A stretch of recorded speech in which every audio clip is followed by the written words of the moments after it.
Sanbata fuudhee Kamiisa ajjeese.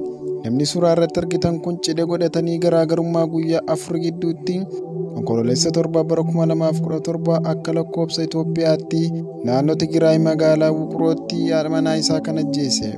Dilbata cidha godhatanii Kamiisa kan ajjeefamte Liidiyaa jedhamti.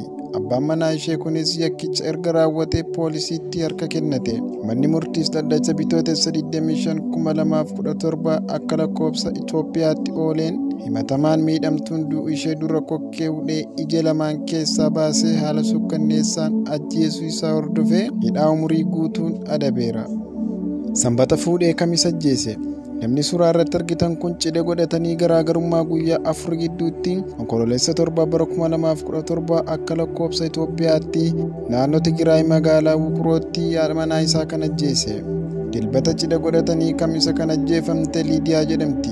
Abbaan manaa ishee kunis yakkicha erga raawwatee poolisiitti harka kennate.